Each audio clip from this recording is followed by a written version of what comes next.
ان اللہ بالناس لرؤوف الرحیم، بے شک اللہ اپنے بندوں پر بڑا ہی مہربان اور نہایت ہی رحم کرنے والا رؤوف اور رحیم ہے، بڑا مہربان ہے، کرم فرماتا ہے۔ اللہ تعالیٰ اپنے بندوں سے بڑا جلد راضی ہو جاتا ہے۔ وہ اپنے بندوں کو بہت زیادہ مشقت میں نہیں ڈالتا۔ وہ اپنے بندوں سے اپنی نعمتوں کا بدلہ نہیں چاہتا۔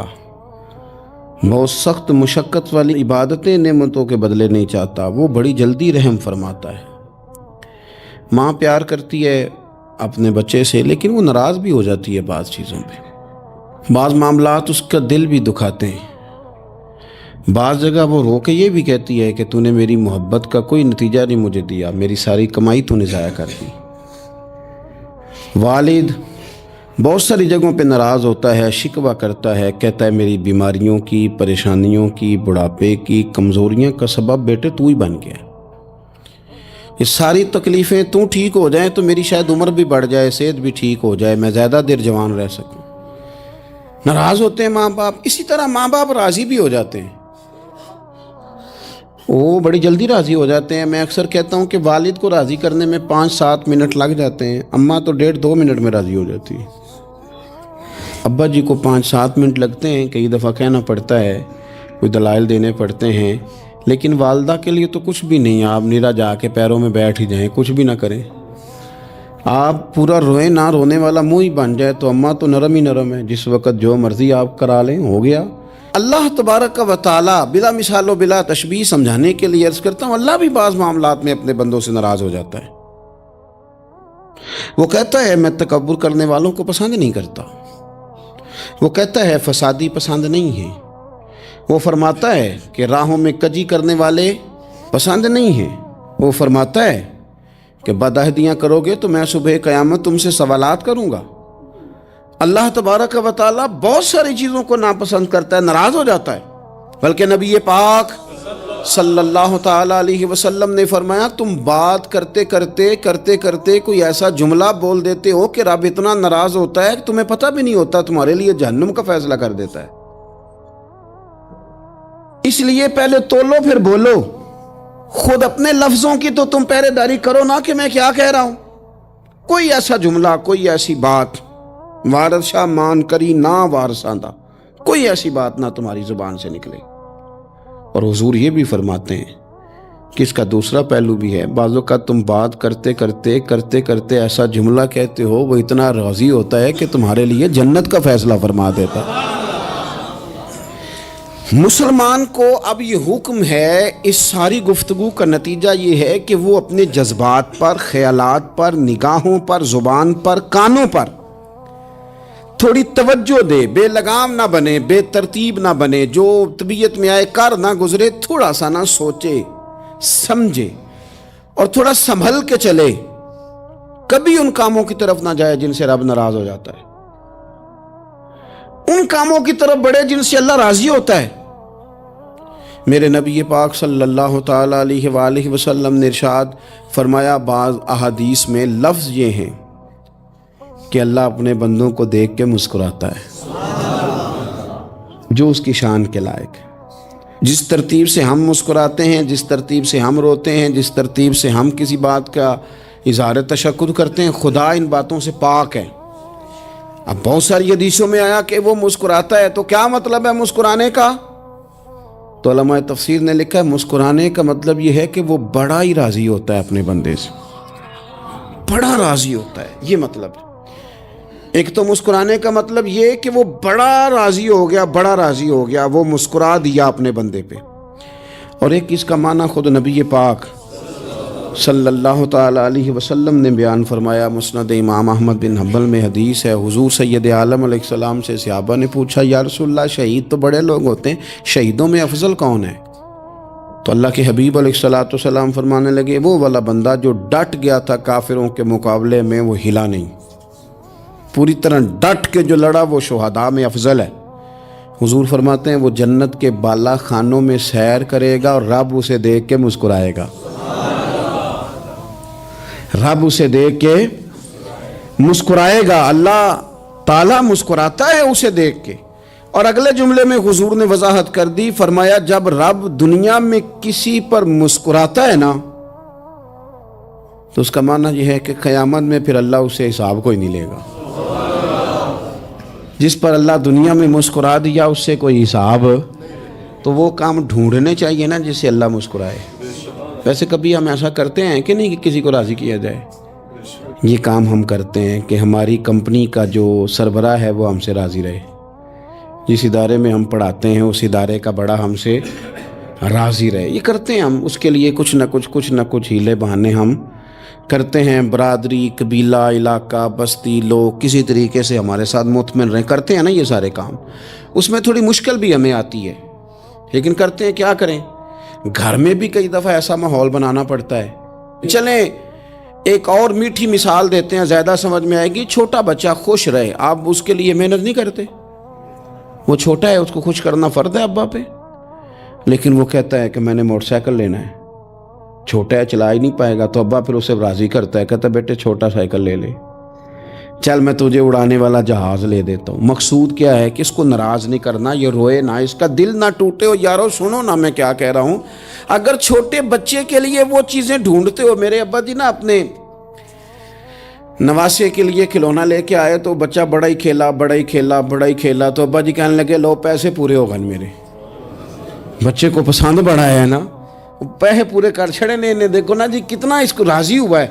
تو انسان کیا کرتا ہے کہ کوشش کرتا ہے، چھوٹا بچہ بھی ناراض نہ ہو تو وہ چیزیں وہ ڈھونڈتا ہے کہ اس کو کیا پسند ہے، چاکلیٹ لے جاؤں، فلاں چیز لے جاؤں، آئس کریم لے جاؤں۔ تو ایک بچے کے لیے، گھر کے لیے، سربراہ کے لیے اتنی محنت کرتے ہو، تو وہ کام بھی ہمیں ڈھونڈ کے تلاش کرنے چاہیے نا جس سے رب راضی ہوتا ہے، اللہ راضی ہوتا ہے۔ بتاؤں وہ کون کون سے کام ہیں؟ نبی کریم صلی اللہ تعالیٰ علیہ وسلم نے ارشاد فرمایا 3 لوگ ہیں جنہیں دیکھ کے رب مسکراتا ہے۔ یا رسول اللہ صلی اللہ علیہ وسلم وہ کون کون سے؟ تو محبوب فرمانے لگے ایک وہ بندہ ساری مخلوق سوئی ہے، آدھی رات ہے، رات کا پچھلا پہر ہے، اس نے اٹھ کے وضو کر لیا، مصلی پہ کھڑا ہو گیا خدا کی یاد میں، فرمایا اسے دیکھ کے رب مسکراتا ہے جو اس کی شان کے لائق ہے۔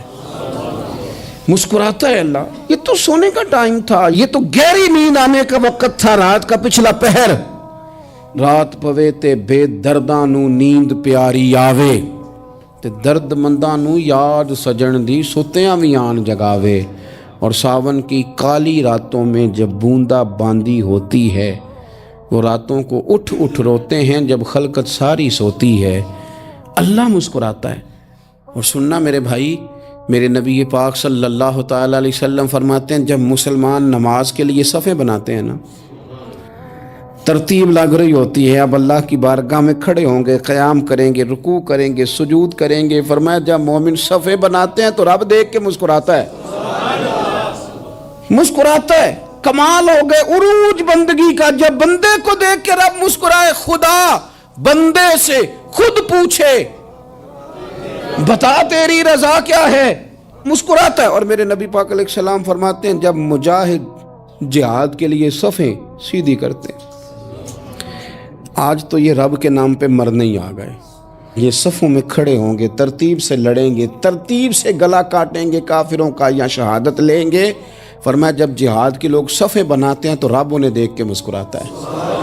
کتنے نصیبوں والا وہ بندہ ہے جسے دیکھ کے مسکرا دیا۔ او یار کبھی تیرا بیٹا تیرے سامنے مسکرائے نا چھوٹا، تو تیرا دل باغ باغ ہو جاتا ہے۔ تیری ماں بیمار کسی ایک دن صحیح طرح ہنس پڑے تو طبیعت خوش ہو جاتی۔ مجھے بتاؤ نا جس کا رب بھی اسے دیکھ کے ہنس پڑے، جو اس کی شان کے لائق ہے، کیا اس بندے کے نصیبیں ہیں، کیا اس کے مقدر ہیں۔ آپ اس مقام پر اپنے آپ کو لائیں۔ اب دیکھیں نا، یہ حدیث آپ نے سن لی، اب ہم نے نا اس طرح صفحے نہیں بنانے جس طرح ساری دنیا، اب ذرا صفحے بھی شوق سے بنائیں گے، آپ ذرا تھوڑا سا شوق پیدا کریں گے۔ بھئی یہ تو میں وہ کام کرنے لگا ہوں جسے دیکھ کے رب مسکراتا ہے۔ نبی پاک صلی اللہ علیہ وسلم نے فرمایا جب کوئی بندہ توبہ کرتا ہے نا، ہم توبہ کا رٹا لگاتے ہیں، یا اللہ میری توبہ، یا اللہ۔ اور توبہ کا تو مطلب یہ ہے کہ پچھلے گناہوں سے پکی توبہ، آج کے بعد یہ غلطی نہ کرنے کا پکا وعدہ۔ تو نے ساری شب برات رو کے گزاری ہے، بتا سویرے جھوٹ جوڑنے کا ارادہ ہے تیرا؟ آج کے بعد رشوت تو نہیں نہ لے گا، ملاوٹ تو نہیں نہ کرے گا، یہ توبہ ہے۔ اور اگر سارے کام اسی طرح کرنے تو پھر یہ توبہ کا رٹا ہے، تو جتنا مرضی لگاؤ۔ حضرت علی بن ربیعہ رضی اللہ تعالیٰ عنہ فرماتے ہیں میں مولا علی کے ساتھ تھا، مقام حرہ کی طرف جا رہے تھے، حضرت علی نے ہاتھ اٹھا کے دعا مانگی ہماری تعلیم کے لیے، ورنہ حضرت علی ہم صحابہ کو محفوظ عن الخطا تو مانتے ہیں نا۔ ہاتھ اٹھا کے کہا اے اللہ ہمارے گناہ بخش دے، تیرے علاوہ کوئی معاف کرنے والا نہیں۔ اور پھر حضرت علی آسمان کی طرف دیکھا اور دیکھ کے نا حضرت علی بن ربیعہ کو تو مسکرائے۔ حضرت علی بن ربیعہ کہنے لگے حضور مسکرائے کیوں ہو؟ فرمانے لگے ایک دن میں حضور کے ساتھ اسی طرح آیا تھا، اسی طرح حضور نے دعا فرمائی تھی ہماری تعلیم کے لیے، اور پھر حضور مجھے دیکھ کے مسکرائے تھے اور فرمایا جب کوئی بندہ رب کی بارگاہ میں اس طرح استغفار کرتا ہے تو رب مسکراتا ہے اور مسکرا کے فرماتا دیکھ لو میرے بندوں کو پتا ہے کہ میرے علاوہ معاف کرنے والا کوئی نہیں، انہیں پتا ہے، تم اس کی بارگاہ میں رجوع تو لاؤ، آؤ تو صحیح دو آنسو لے کر۔ اقبال کہتے ہیں کہ موتی سمجھ کے شان کریمی نے چن لیا، قطرے دو گرے میرے ار کے انفعال کے، دو میں نے آنسو بہائے تھے تو اس کے کرم نے تو موتی سمجھ کے چن لیے۔ سنو نا حضور اس استغفار کو اللہ کو یار رات کو توبہ کر کے سونا چاہیے ہمیں۔ کچھ غلطیاں ہم کرنا نہیں چاہتے پر ہم سے ہو جاتی ہیں، کچھ دل ہم توڑنا نہیں چاہتے پر وہ ٹوٹ جاتے ہیں، ہماری مجبوری ہوتی ہے ٹوٹ جاتے ہیں۔ رات کو اس کی بارگاہ میں ہاتھ باندھ کے کشکول طلب دراز کر کے خوب استغفار پڑھنا چاہیے کہ مالک بندے ہیں نا کیا کریں، نفس کا ساتھ ہے، دنیا کا ساتھ ہے، خواہشات نفسانیہ، مالک معاف کر دے، درد سے توبہ، رسم نہ ہو، کہانی نہ ہو، لفظ نہ ہو، جملے نہ ہوں، اور جناب ایسے لوگوں کے بیچ بڑے ہاتھ باندھ کے اور بڑا کوئی ضرورت نہیں، آپ اکیلے اپنی چارپائی پہ بستر کے اندر منہ دے کے بھی درد سے کہیں گے نا معاف کر دے تو وہ تو مہربانی بڑا ہے۔ میرے نبی پاک صلی اللہ علیہ وسلم مثال دیتے ہیں، فرمایا ایک آدمی صحرا میں جا رہا، صحابہ سے حضور خطاب کر رہے ہیں، فرمایا ایک آدمی صحرا میں جا رہا تھا، اس نے اپنی اونٹنی پہ کھانا پانی پیسے ہر چیز رکھی ہوئی تھی، صحرا تھا بہت بڑا، درمیان صحرا کے گیا تو تھوڑا سا سستانے کے لیے آرام کرنے کے لیے اونٹنی سے نیچے اترا، اب اس نے اونٹنی کی لگام اونٹنی کی نکیل اپنے سرہانے کے نیچے رکھی، ہاتھ کے ساتھ پکڑی اور سو گیا۔ تھوڑی ہی دیر کے بعد جب اس کی آنکھ کھلی تو دیکھا اونٹنی غائب ہے۔ صحرا میں وہ پیدل نہ آگے جا سکتا ہے نہ پیچھے جا سکتا ہے، نہ دائیں نہ بائیں، کھانے کو روٹی نہیں، پینے کو پانی کا قطرہ نہیں، تھوڑا ادھر بھاگا ادھر بھاگا، تھک گیا۔ کریم محبوب فرماتے ہیں وہ پوری طرح نڈھال ہو گیا اور مایوس ہو گیا، معاذ اللہ، مایوس ہو کے دوبارہ اسی جگہ آ کے لیٹ گیا جہاں پہلے لیٹا تھا، انتظار کرنے لگا کہ اب موت ہی آئے گی، آخری وقت ہے، اب نہ میں پیدل یہ صحرا کراس کر سکتا ہوں، نہ پیچھے جا سکتا ہوں، نہ کھانا ہے نہ پانی ہے، سوائے موت کے کوئی سہارا نہیں۔ حضور فرماتے ہیں وہ رستے میں دوبارہ لیٹ گیا، اچانک اس نے رخ بدلا تو اونٹنی سامنے کھڑی تھی۔ حضور نے صحابہ سے پوچھا بتاؤ نا اسے بھلا کتنی کو خوشی ہوگی؟ یا رسول اللہ جسے نئی زندگی مل گئی ہے۔ آپ دیکھیں نا سارے ڈاکٹروں نے کہہ دیا کہ اس کے تو گردے معدہ جگر ہر چیز ختم ہے، گھر لے جاؤ خدمت کرو، ہر طرف پریشانی ہے، وہ بندہ بھی سمجھ گیا ہے کہ آخری وقت آ گیا، کل جاؤں پرسوں جاؤں، تیاری ہو گئی، سب لوگ آ گئے، باہر والے بھی آ گئے، یہ ماحول ایک عجیب رنگ اختیار کر گیا۔ اچانک ایک ڈاکٹر نے آ کے کہا نہیں نہیں غلطی لگ گئی تھی۔ مجھے بتائیے انداز کیا ہوتا ہے؟ بغیر دوائی کے بندہ اٹھ کے کھڑا نہیں ہو جاتا، او میں تو بچ گیا ہوں۔ نبی پاک صلی اللہ علیہ وسلم فرمانے لگے اس کی اونٹنی مل گئی، بتاؤ بھلا اسے کتنی خوشی ہوگی؟ یا رسول اللہ وہ تو دوبارہ دنیا میں آ گیا۔ حضور فرمانے لگے اسے کچھ بھی خوشی نہیں ہوئی۔ جب کوئی رب کا گناہ گار بندہ آ کے توبہ کرتا ہے، رب کو اس سے کئی گنا زیادہ خوشی ہوتی ہے۔ میرا بندہ آ گیا ہے، میرا بندہ آ گیا ہے، میرے گھر آ گیا۔ اس نے آنسو بہائے ہیں، اس نے کہا اللہ میں تیرا ہی ہوں، تیرا ہی رزق کھاتا ہوں، تیری ہی زمین پہ رہتا ہوں، تیرے نام سے میری سانسیں چلتی ہیں۔ وہ آ گیا، فرمایا اس اونٹنی والے سے زیادہ رب کو خوشی ہوتی ہے جب گناہگار آ کے توبہ کرتا ہے۔ گناہگاروں کے آنسو اس کی بارگاہ میں بڑے مقبول ہیں، لیکن ہم رسم ادا کرتے ہیں۔ توبہ نہیں کرتے. ہم اپنے آپ کے ساتھ دھوکہ کرتے ہیں, جھوٹ بولتے ہیں. ہم بندہ کوئی ناراض ہو جائے تو ہمیں کو نہیں نیند آتی, اس کے گھر چلے جاتے ہیں. ہم اپنے سارے رشتوں کو, تعلقات کو مینٹین کر کے رکھنے کے عادی ہیں. ہمیں پتہ ہے کہ وہاں میں نہیں جا سکا تو بیٹا بھیجتا ہوں, فلاں شادی پہ میں نہیں جا سکا تو بھتیجا بھیجتا ہوں, بھائی بھیجتا ہوں. ہر تعلق کا ہم نے خیال رکھا کوئی روٹھ نہ جائے. لیکن کمال ہے نا, یہ نہیں سوچا کہ اگر رب روٹھ گیا تو جب وہ روٹھ جائے نا تو سارے رشتے بھی بندے کے پاس موجود ہوں تو کوئی کارآمد نہیں ہوتا. پھر کروڑوں روپیہ جیب میں ہوں تو ڈاکٹروں کی دوائیاں اثر نہیں کرتی. وہ روٹھ جائے تو پھر انسان اس طرح سے پھسلتا ہے کہ بڑے بڑے اس کے پاس دروازے ہوتے ہیں پر کسی جگہ اس کا ہاتھ نہیں لگتا. خدا را خیال کریں, دنیا روٹھتی ہے تو روٹھ جائے, رب رسول ناراض نہ ہونے پائیں, اس کا خیال کریں. حضور فرماتے ہیں وہ مسکراتا ہے, اسے خوشی ہوتی ہے جب کوئی اس کا بندہ اس کی طرف رجوع کرتا ہے. میرے عزیزو, رسول پاک صلی اللہ تعالی علیہ وسلم نے ان لوگوں کے تذکرے کیے جنہیں دیکھ کے رب مسکراتا ہے. ہم نا گناہگاروں پر بھی فتویٰ دینے میں جلدی کرتے ہیں اور نیکی پر بشارت دینے میں بھی جلدی کرتے ہیں, حالانکہ یہ ہماری ذمہ داری نہیں. پتہ نہیں اللہ تعالیٰ کس کو کب توفیق توبہ دے کے اپنے قریب کر لے, لیکن بڑی جلدی ہے, بڑی جلدی فتویٰ دینے میں. اور یہ فتویٰ صرف مفتیوں کا نہیں رہ گیا, یہ میری طرح کے, آپ کی طرح کے ڈھیروں لوگ ہیں جنہوں نے جیبوں میں فتوے ڈالے ہوئے. بھئی آپ نے کیوں ذمہ داری لے لی ہے جنت میں داخل کرنے کی اور نکالنے کی؟ یہ تو میرے رب کریم کا کرم ہے, وہ جس کو چاہے جب چاہے جتنا چاہے عطا کرے. لیکن کچھ لوگ نا بڑے پکے ہو گئے ہیں کہ شاید جو میں سوچ رہا ہوں وہی درست ہے. کبھی کبھی کچھ چیزیں عجیب بھی ہوتی ہیں, لہذا خدا کی رحمت پر بھروسہ کر کے بات کرنی چاہیے, اپنی مرضی کے فتوے نہیں داغنے چاہیے. وہ دیکھو جی فلانا بندہ یوں کر رہا ہے, آپ کو پتہ ہی نہیں پوری بات کا, آپ کو علم ہی نہیں پوری بات کا. حضرت بہاءاللہ نقشبند بخاری رحمت اللہ علیہ فرماتے ہیں میں حج کرنے گیا تو وہاں میں نے ایک آدمی کو کروڑوں کا کاروبار کرتے دیکھا تو میرے دل میں خیال ہے یہاں بھی اللہ اللہ کرنی چاہیے تھی, دنیا داری کر رہا ہے. لیکن فرماتے ہیں حج سے فارغ ہوئے تو میں نے دیکھا وہی بندہ سارا کچھ رب کی بارگاہ میں خیرات کر رہا ہے, اور سینکڑوں غریب حاجی ہیں جن کو پورے خرچے دے رہا ہے. تو میں نے وہی اپنی سوچ سے توبہ کی کہ میں کہاں تھا. بڑی جلدی کھڑے نہ ہو جائیں. حضرت حسن بصری رحمت اللہ تعالیٰ علیہ ارشاد فرماتے ہیں کہ میں دریا کے کنارے گیا تو وہاں میں نے ایک شخص کو دیکھا, وہ اپنی ایک خاتون کی گود میں سر رکھ کے بیٹھا اور قریب ایک بوتل بھی پڑی ہے.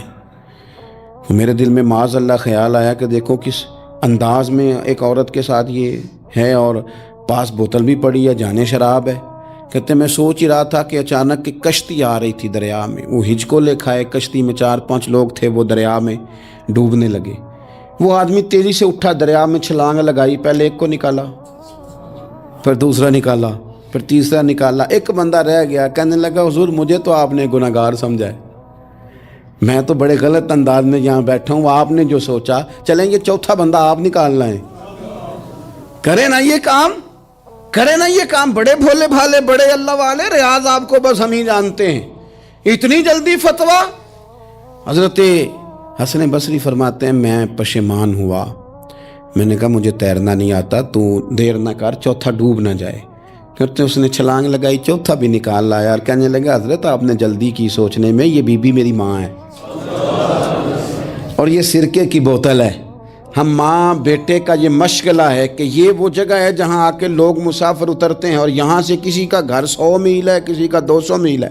ہم صبح سرکہ کھجوریں روٹیاں لے کے یہاں آتے ہیں, مسافروں کی نوکری کرتے ہیں, کوئی پریشان ہو تو مدد کرتے ہیں. حضرت خواجہ حسن بصری فرماتے ہیں میں نے معافی مانگی, ان سے بھی مانگی, رب سے بھی مانگی. انہوں نے مانگ لی نا, بزرگ تھے, پر ہم کو نہیں تیار مانگنے کو. ہم ہر وقت بدگمانیاں, وہ فلانے جرم کرتا تھا, میں اسے اب کیسے نیک مان لوں. بھئی اب وہ نمازی ہے, خدا کے گھر آتا جاتا ہے, اب اللہ کی بارگاہ میں حاضر ہوتا ہے. جب رب نے معاف کر دیا تو بھی سوچ بدل جا. سنیں حضور کیا فرماتے ہیں. نبی پاک صاحب الاخلاق صلی اللہ تعالی علیہ وسلم فرماتے ہیں, مسند امام احمد بن حنبل دیکھیے, فرمایا رب اس وقت بڑا ہی مسکرائے گا جب قاتل بھی جنت میں جائے گا, مقتول بھی جنت میں جائے گا. یا رسول اللہ مقتول تو گیا، یہ قاتل کیسے چلا گیا؟ حضور فرماتے ہیں جائے گا، اور جائے گا اور رب مسکرائے گا جو اس کی شان کے لائق ہے۔ یا رسول اللہ کس طرح؟ تو نبی پاک صلی اللہ علیہ وسلم فرمانے لگے اس نے ایک مومن کو قتل کیا تھا، وہ شہید ہو کے جنت میں چلا گیا، اب اللہ نے بعد میں اسے توبہ کی توفیق دے دی۔ پہلے اس نے کلمہ پڑھا، پھر یہ میدان میں اترا، کافروں سے لڑا، یہ شہید ہوا، رب نے اسے بھی جنت دے دی۔ قاتل بھی جنت میں، مقتول بھی جنت میں، اور بات اتنی انوکھی ہے کہ رب دیکھ کے مسکرا رہا ہے جو اس کی شان کے لائق ہے۔ ہم جلدی میں ہیں، ہم انتظار نہیں کر رہے کہ شاید توبہ کر جائے، ہم انتظار نہیں کر رہے، لیکن میرے عزیز اتنی جلدی نہ کریں۔ سوچوں کا صاف ہونا، ذہنوں کا پاک ہونا، اور لوگوں کے بارے میں گمان کا اچھا ہونا۔ آپ کسی نفسیات کے ڈاکٹر کے پاس چلے جائیں، اسے کہیں ٹینشن بڑی ہے، میں ان کے مضامین پڑھتا رہتا ہوں، وہ سب سے پہلا سبق آپ کو یہ پڑھائیں گے کہ اچھا سوچا کریں۔ اچھا سوچنے سے بندہ تندرست رہتا ہے۔ کس سے بندہ تندرست رہتا ہے؟ ہیں جی واقعی، یعنی اس والے پڑوسی کے بارے میں بھی اچھا سوچنا ہے، گھر میں اس والے کے بارے میں بھی، چھوٹے بھائی کے بارے میں بھی اچھا سوچنا ہے، اور بڑے کے بارے میں بھی اچھا ہی سوچنا ہے۔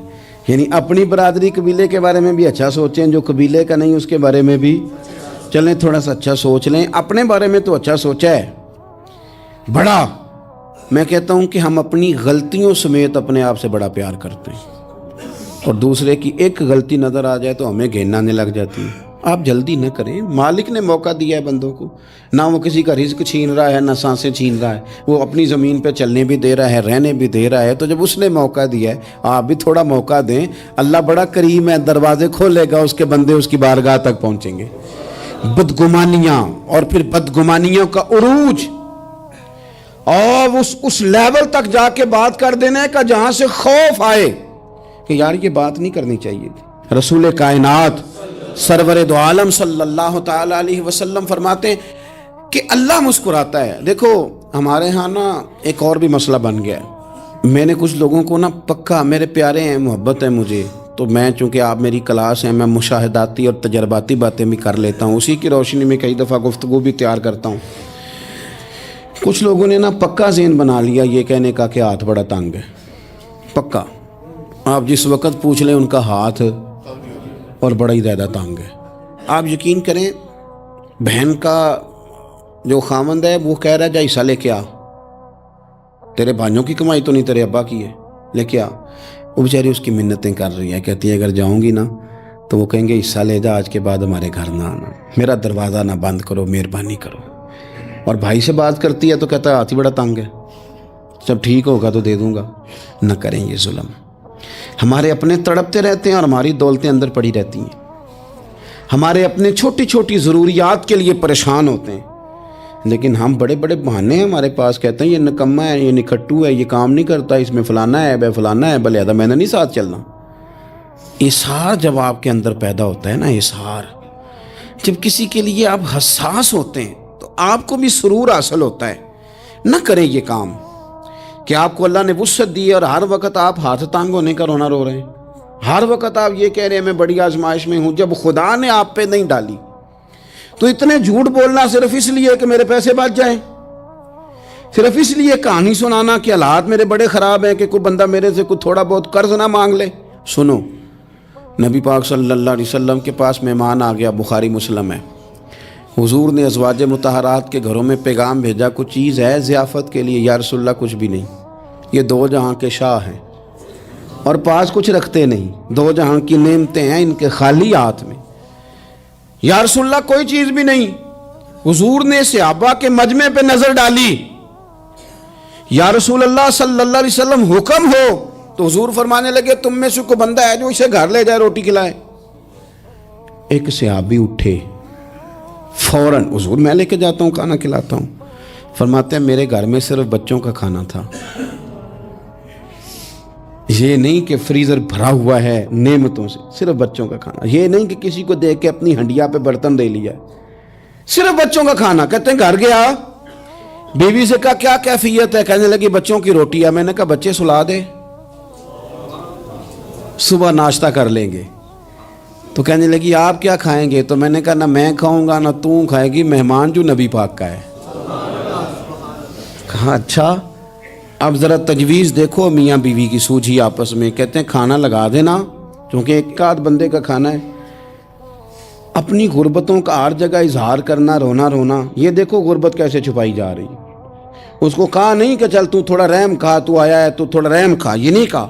کہا اٹھ کے نا تو کھانا رکھنا اور اٹھ کے نا چراغ ٹھیک کرنے کے بہانے بجھا دینا.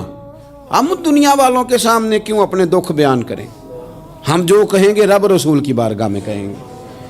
تو نا چراغ ٹھیک کرنے کے بہانے. اہلیہ اٹھی، کھانا دینے کے بعد چراغ ٹھیک کرنے کے بہانے بجھا دیا. خامد بھی ہاتھ چلاتے رہے، بیوی کبھی برتن رکھتی کبھی اٹھاتی، پتہ چلے کہ کھانا کھا رہے ہیں. کھانا کھایا جا رہا ہے. کہتے ہیں مہمان پیٹ بھر کے کھانا کھا گیا. یہ کام ہوا رات کے اندھیرے میں. اس وقت ہوا جب چراغ بھی بند تھا. اس وقت ہوا جب کوئی دیکھنے والا نہیں تھا، کسی پڑوسی کو بھی خبر نہیں تھی. فرماتے ہیں صبح کے اجالے میں اس مہمان کو لے کے مسجد نبوی میں نے قدم رکھا تو نبی کریم نے فرمایا رات جو تم نے کام کیا ہے نا اسے دیکھ کے میرا رب بڑا مسکرایا ہے. اللہ بڑا مسکرایا ہے. اللہ تر دامنی پہ شیخ ہماری نہ جائیے.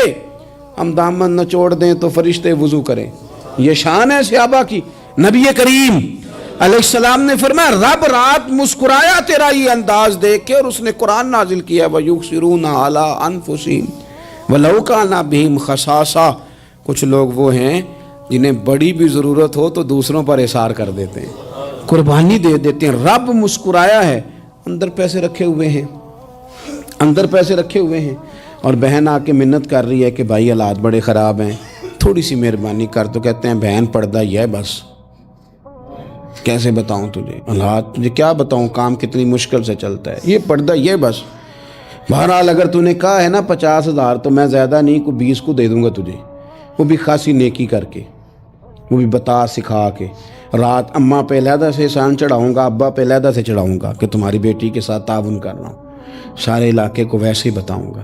اور وہ غریبنی بیچاری 20,000 لے کے گھر گئی ہے، پھر سفارشیں کر رہی ہے کہ مہربانی کرو. میں نے ایسے بھی دیکھے ہیں جو پہلے بیوی کو پکڑاتے ہیں تو دے، اس لیے کہ پھر وزیر اعظم تو ڈنڈا نکال لے گا تو بڑا مشکل ہو جائے گا پھر گھر میں رہنا.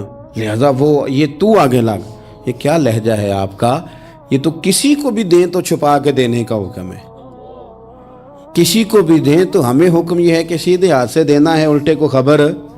اور یہ جو بالکل ہی اپنے ہیں ان پر تو پردہ پوشی آپ کے لیے ویسے ہی ضرورت تھی. میرے عزیز رب مسکراتا ہے. میرے نبی پاک علیہ السلام نے یہ اعمال ہمیں بتائے جن پر اللہ مسکراتا ہے، خوش ہوتا ہے. اور بعض لوگوں کو حضور نے نامینیٹ کیا. حضرت سعد بن معاذ رضی اللہ تعالیٰ عنہ عظیم صحابی تھے. یہ وہ خوبصورت صحابیاں جن کے جنازے کو کندھا میرے نبی پاک نے عطا فرمایا. حضور نے کندھا عطا فرمایا.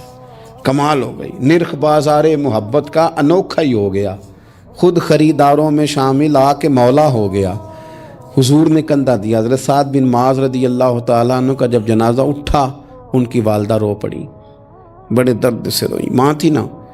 ان کی آواز جب حضور تک گئی تو نبی پاک نے فرمایا آنسوؤں کو روک لے، آواز کو کم کر لے. تیرے بیٹے کی تو جب روح پرواز ہوئی ہے تو رب مسکرایا ہے. جس کے آنے پہ رب راضی ہو مسکرا دے جو اس کی شان کے لائق ہے.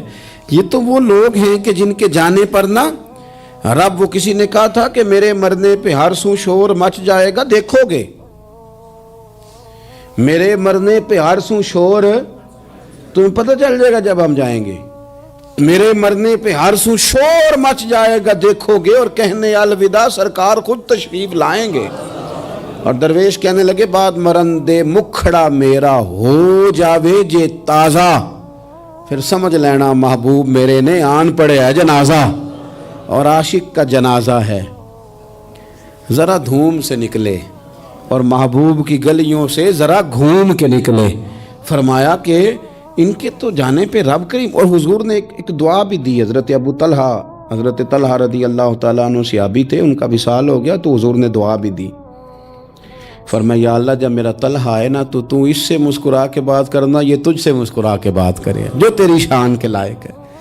تو اللہ تعالیٰ غائب درجے راضی ہوتا ہے۔ ایک دفعہ پھر بات دہراتا ہوں، جو میدان میں ڈٹ کے شہید ہو رب اسے دیکھ کے مسکراتا ہے، جو اس کی شان کے لائق، جو توبہ صحیح کریں سچی کریں رب انہیں دیکھ کے مسکراتا ہے، جو اس کی شان کے لائق ہے۔ جو نماز کے لیے صفیں بنائے رب انہیں دیکھ کے مسکراتا ہے، جو جہاد کے لیے صفیں بنائے رب دیکھ کے مسکراتا ہے، جو لوگ صبح پچھلے پہر اٹھ کے عبادت کریں رب انہیں دیکھ کے مسکراتا ہے، اور جو کبھی کبھی بھوکے رہ کے دوسروں پر قربان کر کے احسان کر دیں رب انہیں دیکھ کے مسکراتا ہے۔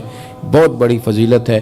اللہ ان سارے کاموں میں سے کسی ایک کام پہ ہمیں بھی لگا دے تاکہ یہ بڑی فضیلت اللہ تعالی ہم گناہگاروں کے حصے میں بھی فرما دے۔ چھوٹا سا، پھر اس کے بعد اگر اسے بند نہ کیا جائے تو وہ سوراخ بڑا ہو جاتا ہے۔ ایک وقت آتا ہے کہ دریا کے قریب جو بستیاں ہوتی ہیں وہ ڈوبنے لگتی ہیں، تو لوگ شروع کرتے ہیں چیزوں کو ایک ایک دو دو کر کے ابحاث چھیڑتے ہیں۔ مسلمانوں کے عقائد بڑے سکہ بند قسم کے تھے، وہ اس قسم کی ابحاث میں جو نبی پاک علیہ السلام کی ذات سے تعلق رکھتی ہو اس سے بچتے تھے، اس لیے کہ رشتہ بڑا مضبوط تھا حضور کے ساتھ۔ ہمارے بزرگوں نے یہ کیا کہ انہوں نے کوئی ایک دروازہ بھی کبھی کھلنے نہیں دیا۔ حضرت ابوبکر صدیق رضی اللہ تعالیٰ عنہ کا جب زمانہ مبارکہ آیا تو مسلمانوں کے اندر ایک گروہ پیدا ہوا جس نے زکوٰۃ کا صرف انکار کیا۔ آپ بات کو سمجھیے گا، نماز بھی پڑھیں گے، کلمہ طیبہ کا اعلان بھی کریں گے، حج بھی کریں گے، تمام مسلمانوں والے کام کریں گے، محض زکوٰۃ نہیں دیں گے۔ تو اب حالات بھی بڑے سخت تھے، اور حضرت ابوبکر صدیق رضی اللہ تعالیٰ عنہ کو یہ مشورہ بھی دیا جا رہا تھا کہ آپ حالات کو مضبوط ہو لینے دیں، پھر آپ منکرین زکوٰۃ کے خلاف اور منکرین ختم نبوت کے خلاف آپ نکلیے۔ اس سخت ترین حالات میں حضرت صدیق اکبر نے فیصلہ کیا، اور ان کی قوت فیصلہ دیکھیے۔ حضرت ابوبکر صدیق رضی اللہ تعالیٰ عنہ نے فرمایا کہ ایک تو وہ جو کارواں حضور نے ختم نبوت کے لیے بھیجا ہے وہ بھی ضرور جائے گا، اور اسی شکل میں جائے گا جو اس کی شکل کا تعین رسول کریم نے فرمایا ہے۔ اور دوسرا حضرت ابوبکر صدیق رضی اللہ تعالیٰ عنہ نے فرمایا کہ یاد رکھو جو حضور کے زمانہ مبارکہ میں ایک رسی بھی زکوٰۃ میں دیتا تھا، اب اگر وہ اسلام کے اس عظیم فریضے کا انکار کرے گا اس کے خلاف تلوار سے جہاد کیا جائے گا، اور فرمایا اس طرح کیا جائے گا کہ اگر میں مدینہ منورہ میں اکیلا بھی رہ گیا اور درندے مجھ پر حملہ آور بھی ہو گئے تو پھر بھی میں دین کی اس سرحد پر ہمیشہ پہرے دار بن کے کھڑا رہوں گا۔ آپ قوت فیصلہ کے ساتھ جب میدان میں اترتے ہیں، کوئی ایک صورت بھی پیدا نہیں ہونے دی ان لوگوں نے۔ ہمارے زمانے میں یہ ہوا کہ لوگوں نے بحثیں کی اور ہم بحث میں الجھے، ہم نے ان بحثوں کا ساتھ دیا۔ مجھے بتائیے نا کہ اگر اس طرح کے شکوک پیدا کیے جائیں اور لوگ کہیں نہیں سب کو حق حاصل ہے کہ وہ بات کر سکے، رائے دے سکے، اور یہ آزادی رائے ہے، تو میں کہا کرتا ہوں آزادی رائے اور ہوتی ہے، آوارہ خیالی اور ہوتی ہے۔ آپ آوارہ خیالی کو آزادی رائے کا نام نہیں دے سکتے، آپ غلط چیزوں کو پرموٹ کر رہے ہیں۔ مسئلہ ختم نبوت امت کا طے شدہ مسئلہ ہے، اس میں کوئی دوسری رائے نہیں کہ نبی کریم علیہ السلام اللہ کے آخری نبی ہیں۔ اس پر قرآن مجید کی آیات بڑی واضح، اس پر احادیث مبارکہ میں بار بار سرکار کا بیان کرنا، نبی پاک علیہ السلام کا جگہ جگہ، اور جہاں بھی حضور نے کوئی بات چھیڑی، کوئی ایسی بات حضور نے بیان کی تو اللہ کے محبوب نے اگر کوئی معنی کوئی مفہوم پیدا ہو سکتا تھا تو فوری طور پہ حضور نے دروازہ بند کیا۔ نبی کریم علیہ السلام حضرت مولا علی شیر خدا رضی اللہ تعالیٰ عنہ کی محبت کو بیان فرما رہے ہیں، فرمایا علی میرے لیے اسی طرح ہے جس طرح موسیٰ علیہ السلام کے لیے ہارون۔ اس طرح وہ ان کے لیے بھائی تھے، یہ علی بھی میرے لیے اسی طرح ہی بھائی ہیں۔ لیکن پتہ ہے کریم نے فوراً کہا، چونکہ حضرت ہارون بھی نبی ہیں، یہ مسئلہ اتنا حساس ہے کہ فوراً دروازہ بند کیا، فرمایا یہ یاد رکھنا حضرت علی میرے لیے اسی طرح ہے جس طرح جناب موسیٰ کے لیے ہارون، پر یہ یاد رکھنا میں آخری نبی ہوں۔ چونکہ حضرت موسیٰ بھی نبی ہیں اور جناب ہارون بھی نبی ہیں، پر میں آخری نبی ہوں، یہ یاد رکھنا۔ بھائی اچھی طرح بات کو سمجھے، اتنا حساس مسئلہ ہے کہ جہاں کوئی معنی کشید کر سکتا تھا، جہاں کوئی شخص رائے دے سکتا تھا، جہاں کوئی شخص کسی بات کو بیان کر سکتا تھا، حضور نے اس دروازے کو فوراً بند فرمایا۔ تو اس مسئلے کی نزاکت اور حساسیت کو سمجھے۔ ہمارے ملک میں اور دنیا میں جب سے ویوز لینے کا شوق پیدا ہوا ہے نا لوگوں کے دلوں میں، لوگ بیچارے اتنے اس مسئلے میں کنگال اور اتنے فقیر نظر آتے ہیں کہ وہ ان موضوعات کو بھی چھیڑتے ہیں جو بالکل طے شدہ ہے، جن میں کسی قسم کی کوئی دوسری رائے نہیں ہے۔ ختم نبوت کا مسئلہ ایک طے شدہ مسئلہ ہے، تو بعض بیچارے تھکے ہوئے دانشور اور بعض بیچارے ایسے اینکر جن کو کوئی اور کام نہیں ملتا تو کہتے ہیں سب کو جینے کا حق حاصل ہے۔ تو میں کہتا ہوں عجیب بندے ہو بھائی، آپ کے ملک میں ایک وزیر اعظم ہے، ایک نیا وزیر اعظم کھڑا ہو جائے تو آپ کہیں کہ نہیں چلو تھوڑی اس کی بھی سنو، اس کو بھی جینے کا حق حاصل ہے۔ یہ ہو سکتا ہے؟ اچھی طرح مجھے بتائیے، ہو سکتا ہے؟ لیکن یہ کیسی عجیب بات ہے کہ جس موضوع پر گفتگو ہی نہیں ہونی چاہیے آپ اس پر کہہ رہے ہیں فلانے کو بھی حق حاصل ہے بات کرنے کا۔ آپ آوارہ خیالی کا شکار ہو گئے۔ ختم نبوت کی اساسیت کو سمجھیے۔ اللہ تعالیٰ نے قرآن مجید میں فرمایا وَلَٰكِن رسول اللہ وخاتم النبیین، نبی کریم اللہ کے رسول ہیں اور آخری نبی ہیں۔ جہاں رسول اللہ فرمایا وہیں خاتم النبیین بھی فرمایا۔ قرآن مجید میں اللہ نے فرمایا قُلْ هُوَ اللَّهُ أَحَدٌ اللہ الصمد، فرمائیے محبوب کہ اللہ ایک ہے اور اللہ بے نیاز ہے۔ تو جس طرح اللہ کو احد ماننا ضروری ہے، اسی طرح بے نیاز ماننا بھی۔ تو ایک شخص کہہ دے کہ میں احد تو مانتا ہوں لیکن بے نیاز کے معنی میں مجھے پریشانی ہے، تو مجھے بتائیے اس کا دین ایمان معتبر ہے؟ اسے کہا جائے گا بیوقوف، جس آیت میں یہ کہا گیا ہے کہ اللہ احد ہے، اس سے اگلی میں تو کہا کہ اللہ الصمد ہے۔ تو جس طرح احد ماننا ضروری ہے، اس طرح الصمد ماننا بھی ضروری ہے۔ تو بھئی جس طرح رسول اللہ ماننا ضروری ہے، اس طرح خاتم النبیین ماننا بھی ضروری ہے۔ نعرہ تکبیر، نعرہ رسالت، نعرہ تحقیق، تاجدار ختم نبوت۔ تو یہ ایسی ایک مسلمہ بات ہے جس پر کسی دوسری رائے کی ضرورت نہیں ہے۔ ہمیں اپنی آنے والی نسل کو یہ سمجھا دینا چاہیے اور ان بچوں کو یہ غور کر لینی چاہیے۔ ایک دروازہ کھولا تھا، مرزا غلام احمد قادیانی کی کوئی حیثیت نہیں، ایک ٹکے کی بھی حیثیت نہیں تھی، بیکار آدمی بالکل، اس کی اپنی باتیں اپنی باتوں سے ٹکراتی ہیں، کوئی حیثیت نہیں۔ لیکن یہ فتنہ کیوں بنا؟ فتنہ اس لیے بنا کہ انگریز حکومت نے پشت پناہی بڑی کی۔ آپ کو پتہ ہے نا، لوگ کسی کی پشت پناہی کریں تو پھر لنگڑوں کو بھی لوگ ٹانگوں پہ کھڑا کر دیتے ہیں۔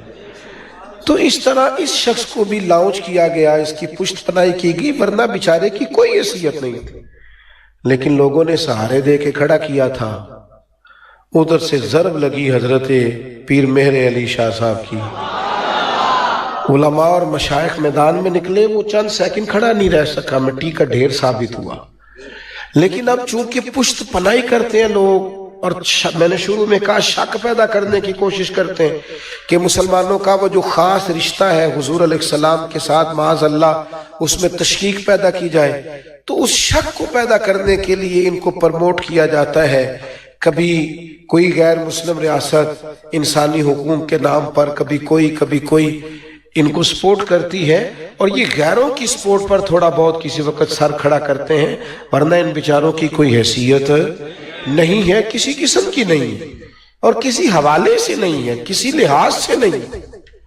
تو یہ مسلمہ عقیدہ ہے، مسلمانوں کو چاہیے اپنے رشتے کو مضبوط رکھے نبی پاک کے ساتھ، اور کچھ باتیں ایسی ہیں جو سننی نہیں چاہیے، جن پر غور ہمارا حق نہیں بنتا ہم سنیں، اس لیے کہ وقت ضائع کرنے والی بات ہے۔ میں نے کہا اللہ احد ہے اور اللہ الصمد ہے۔ اب کوئی شخص کہے الصمد کے معنی میں آپ کو تشریحات دیتا تو ہم کہیں گے جیسے ہم احد مانتے ہیں نا، ویسے اللہ الصمد بھی مانتے ہیں، ہمیں اس میں کسی تشریح کی ضرورت ہے؟ تو جیسے رسول اللہ مانتے ہیں ویسے خاتم النبیین مانتے ہیں، اس پر کسی بحث کی ضرورت ہے؟ ہاں چند ایک تقاضے ہیں مسئلہ ختم نبوت کے، انہیں اچھی طرح سمجھ لیں۔ جب آپ نے کہا نبی پاک علیہ السلام اللہ کے آخری نبی ہیں تو کچھ تقاضے ہیں۔ حضور آخری نبی ہے تو نبی پاک کا لایا ہوا دین بھی آخری دین ہے، اب کوئی نیا دین نہیں آئے گا، اب کوئی نئی تہذیب، اب حضور نے چیزیں بند کر دی، اب غیر مشروط فرما برداری کرنی ہے نبی پاک کی۔ حضور جو فرما دیں اور جیسے فرما دیں، غیر مشروط غلامی صرف نبی کریم کی ہے، باقی پیر صاحب کی، استاد صاحب کی، والد صاحب کی فرما برداری مشروط ہوتی۔ شریعت کے دائرے میں حکم دیں گے تو مانا جائے گا، شریعت سے باہر دیں گے تو نہیں مانا جائے گا۔ اب مسلمانوں کو کوئی اور راستہ نہیں دیکھنا، اب یہ رویہ نہیں ہونا چاہیے کہ ٹی وی پہ رات جو نیا سٹائل دیکھا سویرے وہ اپنا لیا، ہمیں کو تھوڑا سا ادھار نہیں کہیں سے لینا، ہمیں ہر چیز ہمارے رسول نے عطا فرمائی ہے۔ حضور آخری نبی ہے تو نبی پاک نے تو ہمیں بالوں کی مانگ نکالنے کا طریقہ بھی بتایا، پگڑی اور دستار باندھنے کا طریقہ بھی بتایا۔ حضور نے فرمایا یہودی بغیر ٹوپی کے دستار باندھتے ہیں، تم نے ٹوپی پہ باندھنی ہے، ان کی مخالفت کرنی ہے۔ تو جو دین یہاں تک بات بتائے اس کے ماننے والوں کو پھر ادھر ادھر جانے کی ضرورت ہے۔ اپنی سنت اور شریعت کا پھریرا پوری طور پر تھامے۔ آپ ویسے اچھے لگ رہے ہو تو لوگ آپ سے کہیں گے کتنے پیارے لگ رہے ہو، داڑھی کے ساتھ اچھے لگیں تو یہ نہیں کہیں گے پیارے لگ رہے ہو، کہیں گے کتنا نورانی چہرہ ہے۔ آپ سنت اور شریعت کا لحاظ جب کرتے ہیں اور آپ یہ سمجھتے ہیں کہ حضور آخری نبی ہیں تو اب یہ شریعت آخری شریعت، اب اس پر عمل کریں اور مضبوطی کے ساتھ کریں۔ دوسرا تقاضا مسئلہ ختم نبوت کا یہ اچھی طرح سمجھ لیں کہ حضور علیہ السلام آخری نبی ہیں اور حضور کے بعد کوئی پیغمبر نہیں آئے گا تبلیغ دین کے لیے۔ اب خدمت دین، تبلیغ دین یہ امت کی ذمہ داری ہے، اور امت کو کوئی رسمی کام نہیں کرنا کہ رسمی سا مدرسہ، رسمی سی تبلیغ، رسمی سی مسجد، رسمی سا جمعہ۔ تقاضوں کو سمجھنا ہے۔ اللہ تعالیٰ نے انبیاء کو ان کی قوموں کی زبانیں دے کے بھیجا۔ قوم کی زبان بولتے تھے نبی، قوم کی۔ آج تبلیغ دین کرنے والوں کو بھی قوم کی زبان بولنی چاہیے، ان کو سمجھنا چاہیے کہ قوم کیا چاہتی ہے، کیا سمجھتی ہے، کس پیرائے میں بات ان تک پہنچانی ہے۔ قوم کی زبان میں قوم سے گفتگو کی جائے، لوگوں سے ان کی عقلوں کے مطابق بات کرو، نہ کہ اپنی عقل کے مطابق۔ آپ کو جدید ترین تقاضے اختیار کرنے ہیں۔ مسجد کا ماحول اتنا شستہ ہو، اتنا شاندار ہو۔ وہ جی ہمارے خطیب صاحب جی بڑی تگڑی تقریر نہیں کرتے اس لیے میں جمعے میں ٹائم پہ نہیں جاتا۔ میرا مشورہ ہے آپ ٹائم پہ جانا شروع کریں، انشاءاللہ تقریر اچھی ہونے لگ جائے گی۔ جب آپ جاتے ہی آخری 10 منٹ میں ہیں صاحب تو پھر آپ کے 10 منٹ کے لیے تو مواد تیار ہوتا ہے، تو آپ وقت پہ جائیں۔ کبھی کبھی آپ تقاضا کریں کہ حضرت میرا دل کرتا ہے فلاں آیت پر کچھ گفتگو کر دیں، سیرت کا فلاں پہلو بیان کر دیں، تو چیزیں بہتر ہو جائیں گی۔ تو جدید ترین تقاضے، مدارس کی بھی عمدگی، اس کے طلباء کا بھی احساس مضبوط ہونا چاہیے، طاقتور ہوں بچے۔ وہ ایک دوست ایک دفعہ مجھے آ کے کہنے لگے، بڑی پرانی بات ہے، سادے سے بندے تھے، وہ کہنے لگے کہ وہ مدرسے کے بچے فلانے پھٹے پہ بیٹھ کے تو برگر کھا رہے تھے۔ میں کہ ویسے جائز ہے کھانا؟ کہنے لگے ہاں۔ میں نے کہا آپ کے بچے کھاتے ہیں؟ کہنے لگے ہاں۔ تو میں نے کہا ان کو بھی کھانے دو، کیا حرج ہے؟ آپ بات کو سمجھے، اتنا دبا دیا جاتا ہے ان بیچاروں کو، اتنا دبا دیا جاتا ہے۔ وہ چھوٹا سا ڈونر آ جاتا ہے تو ان بچوں کو پریشان کیا جاتا ہے۔ وہ چھوڑ دیں، آپ ان کو آزاد کریں، آپ ان کو نہ لائیں سامنے، ان کی خودداری کو بیدار ہونے دیں۔ گلا تو گھونٹ دیا اہل مدرسہ نے تیرا، اب کہاں سے آئے گی صدا لا الہ الا اللہ؟ ان کو جینے دو، ان کو بات کرنے دو، ان کو ہوش مند ہونے دو۔ میں اپنے ادارے سے نکل رہا تھا تو قریب ڈھیر سارے میرج حال ہیں، تو ایک دور کے حال کے ایک صاحب آ گئے، تو پہلے نکلنے کا انداز ہی ان کا ٹھیک نہیں تھا، چابیاں لہراتے ہوئے گاڑی سے نکلے، تو مجھے کہنے لگے کہ وہ ایک بارات آئی تھی تو کھانا کچھ بچ گیا تو ہم نے مزدوروں میں بانٹا، پھر بھی بچ گیا ہے، تو آپ لے آئے، طلباء کھا لیں گے۔ تو میں نے اسے کہا کہ آج کے بعد آپ ادارے کے ارد گرد نظر نہ آئے مجھے، اسی اپنی بال کے سیکنے، خبردار آپ دکھائی دیے تو یہ کیا سٹائل ہوا، جو بچ گیا تو وہ بچے کھائیں گے۔ یا رسول اللہ، حق کیا تو آپ یہ نہ کریں، تشریف رکھیں، اللہ آپ کو جزائے خیر برکت بیٹھے، تقاضوں کو سمجھیں، استحصال نہیں کریں۔ تیسری گزارش مسئلہ ختم نبوت میں، میں بھی سن رہا تھا بات تو میرا دل خوش ہو رہا تھا، جو سوال ہمارے بچوں کے ذہنوں میں بعد میں پیدا ہونے ان کے جواب پہلے کیوں نہ دیں؟ ہم اس طرح کیوں نہ کریں کہ کچھ چھوٹے چھوٹے کورسز ہم اپنے بچوں کو پہلے سے کرائیں، مسئلہ ختم نبوت انہیں پہلے سے یاد ہو، انہیں پہلے سے پتا ہو کہ ہم نے بات کا جواب کیا دینا ہے۔ وہ بعد میں جب بیچارے کسی کے ہتھے چڑھ جاتے ہیں، جب ان کو کوئی گمراہ کر دیتا ہے، کبھی کو رافضی لے جاتا ہے، کبھی کو خارجی لے جاتا ہے، کبھی کو معاذ اللہ قادیانی کان بھرتا ہے، پھر آپ کو خیال آتا ہے، تو بچوں کو سوال کرنے دیں، ان کو بات کرنے دیں، آپ پہلے سے ان کو سمجھائیں، ان کو قائل کریں، ان کو وہ ساری چیزیں پہلے سے پڑھائیں۔